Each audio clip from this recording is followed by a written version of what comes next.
হয় এইটো কোনোবাই এইটো ক'ব বিচাৰে যে ফেচবুকত তেখেতৰ লাইক কমেণ্ট বেছি, কিন্তু আচলতে এইটো নহয়। মাৰ্ঘেৰিটা সমষ্টিৰ জনপ্ৰিয়তাটো ভাস্কৰ শৰ্মাৰ আগৰ পৰাই 16 চনৰ পৰাই আছে, এতিয়াও আছে আৰু আগতকৈ বাঢ়িছে। এইটো নিশ্চয় সকলোৱে জানে, কাৰণ যে আমিতো গম পাওঁ, হয়নে? গম পাই ন আমি বহুতে যিহেতু আমিও ফেচবুকৰ লগত জড়িত হৈ আছোঁ, যে ৰাজনৈতিক দলৰ হেৰি হৈছে, আমাৰ মিডিয়া চেল আছে, সকলোৱে এইটো আমি ষ্টাডি কৰিছোঁ। আপোনালোকে নিশ্চয় গম পায়নে নাজানো। আমাৰ ওচৰত এটা ৰেকৰ্ড আছে যে যিসকলে আজি ৰাহুল চেত্ৰীক যিসকলে আজি লাইক কমেণ্ট দিয়ে, সৰহসংখ্যক 90% মানে অসমৰ বাহিৰৰ মানুহ, যিসকলে মাৰ্ঘেৰিটা সমষ্টিৰ লগত কোনো দূৰ পৰ্যন্ত তেওঁলোকৰ আমাৰ ইয়াৰ বায়ু পানী মাটিৰ লগত কোনো সম্পৰ্কই নাই, তেনেকুৱা মানুহবিলাক। আৰু আচৰিত হ'ব আপোনালোকে দেখিলে তেওঁৰ লাইক কমেণ্ট দিয়া মানুহখিনি, যিখিনি বিদেশৰ মানুহ, ক'ৰ মাডাগাস্কাৰ, ক'ৰ বাংলাদেশ, ক'ৰবাত কি কয় এইবোৰ বেলেগ সমষ্টিৰ মানুহ আছে, কিছুমান যিবিলাক অচিনাকি মানুহ, যিবোৰ আমি অচিনাকি মানুহ বুলি কওঁ আমি, আৰু সেই তেনেকুৱা মানুহবিলাকে লাইক কমেণ্ট দিয়ে। কিন্তু তাত চাব গ'লে আমাৰ মাৰ্ঘেৰিটা সমষ্টিৰ মানুহ তেওঁ 20টা মানুহ নাথাকে তেওঁক লাইক কমেণ্ট দিয়া মানুহ, মাৰ্ঘেৰিটা সমষ্টি বিশেষকৈ। আৰু সেইকাৰণে আমি সেই বিষয়লৈ আমি মূৰ ঘূৰাবলৈ নাই ভাৰতীয় জনতা পাৰ্টীয়ে, আৰু ভাস্কৰ শৰ্মা ডাঙৰীয়াও এইবিলাক কথালৈ মূৰ নুঘূমায়। কিন্তু আমি ভাবোঁ যে তেওঁ এই যে বস্তুটো কৰিছে বেলেগৰ পৰা, আজিকালিতো জানেই আজিকালি বুষ্ট আপ কৰিব পাৰি ফেচবুকত, এইবিলাক লাইক কমেণ্ট পাবৰ কাৰণে টকা খৰচা কৰিলেই আজিকালি, কিন্তু তেওঁ সেইবোৰ কৰাইছে বুলি আমি ধাৰণা হৈছে। আৰু কাৰণ আপোনালোকৰ নিশ্চয় ৰেকৰ্ড থাকিব পাৰে, নাই যদি মোৰ ওচৰত আছে, মই দেখাব পাৰিম। এয়া চাওক, এইখন আপোনালোকক মই দিছোঁ, এইখন চালে গম পাব। ইয়াত চাওক আমি মাৰ্কিং কৰি দিছোঁ, যিমানবোৰ মানুহ আছে চব বাহিৰৰ মানুহ। এই আমি হাইলাইট কৰি দিছোঁ, এইবোৰ চব ক'ৰবাৰ মাডাগাস্কাৰ, ক'ৰবাৰ থাইলেণ্ড, ক'ৰবাৰ ছিংগাপুৰ, এইবিলাক চাওক আমি হেৰি কৰি দিছোঁ। মানুহবোৰৰ নামেই বেলেগ, ইয়াত নহয়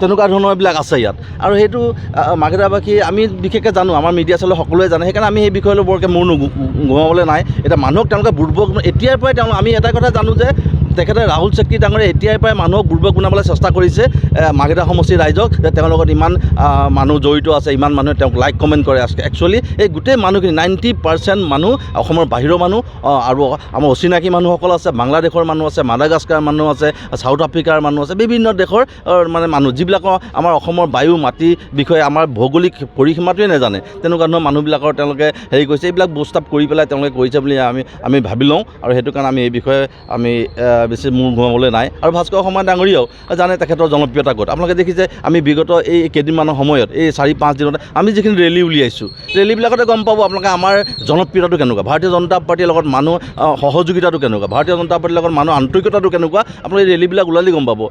আজিও এটা ৰেলী ওলাই আছে আমাৰ মাৰ্ঘেৰিটা, অকল এটা ছাইডত মাৰ্ঘেৰিটাৰ, আমাৰ উত্তৰ মাৰ্ঘেৰিটা বুলি যাক কোৱা হয়, উত্তৰ মাৰ্ঘেৰিটা অঞ্চলত আজি এটা বিৰাট ৰেলী ওলাই আছে। তেখেতে ইতিমধ্যে এই ৰেলীত অংশগ্ৰহণ কৰি ৰাইজে তেখেতক মৰমেৰে আদৰি লৈ গোটেই মাৰ্ঘেৰিটাত আজি ৰেলী ওলাইছে।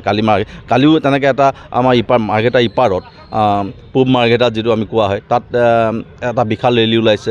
আজি জাগুনৰ পৰা বাইক ৰেলী ওলাইছে, স্বতঃস্ফূৰ্তভাৱে মানুহ ওলাই আহিছে। আৰু এই ক্ষেত্ৰত এই ফেচবুকৰ এই বস্তুবিলাকে আমাৰ কোনো মানে এফেক্ট কৰিব বুলি আমি নাভাবোঁ। আৰু যিটো কৰিছে ৰাহুল চেত্ৰী ডাঙৰীয়াই, এইটো এটা মানে ফল্ছ প্ৰপগেণ্ডা ষ্টাৰ্ট কৰিছে বুলি আমি ভাবোঁ।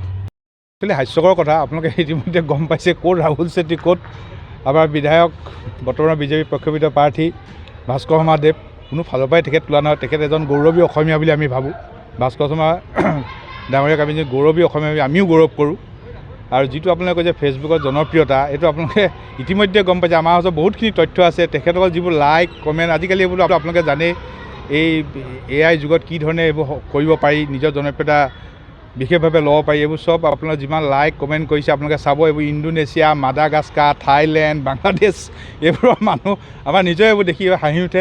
আৰু আপোনালোকে লক্ষ্য কৰিব 2016, 2021 আৰু এইটো 2026 ভাস্কৰ শৰ্মা মহোদয় মাৰ্ঘেৰিটা বিধানসভা সমষ্টিত সৰ্ববৃহৎ বিবৰ্ণত জয়ী হ'ব।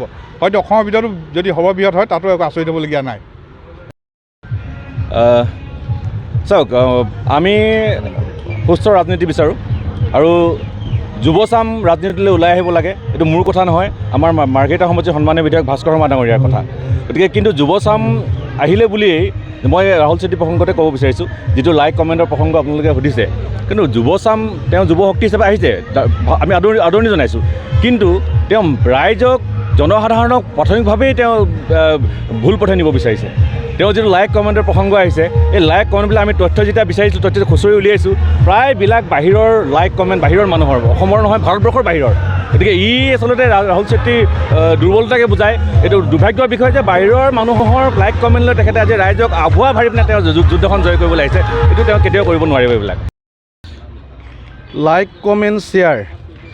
কমেণ্ট শ্বেয়াৰ কেনেকৈ অৰ্জন কৰিব পাৰি বৰ্তমান যুগত সকলোৱে জানে, কেনেকৈনো অৰ্জন কৰিব পাৰি। কিন্তু মাৰ্ঘেৰিটা সমষ্টিত আপোনালোকে দেখিছে ইতিমধ্যে মই আজি প্ৰায় এসপ্তাহমানৰ পৰা কৈ আছোঁ যে মাৰ্ঘেৰিটা সমষ্টিত ভাস্কৰ শৰ্মা ডাঙৰীয়াক জাতি বৰ্ণ ভাষা নিৰ্বিশেষে ইতিমধ্যে আঁকোৱালি লৈছে আৰু অহা 9 তাৰিখৰ দিনটোৰ বাবে ৰৈ আছে। 9 তাৰিখৰ দিনটোত তেখেতক আশীৰ্বাদ দিব ৰৈ আছে। আৰু আপোনালোকৰ মই মিডিয়াৰ আগত আজি মই ক'ব বিচাৰিছোঁ মাৰ্ঘেৰিটা সমষ্টিত 1 লক্ষতকৈ অধিক ভোট পাই পেলাই ভাস্কৰ শৰ্মা ডাঙৰীয়া বিজয়ী নিশ্চিত হৈছে।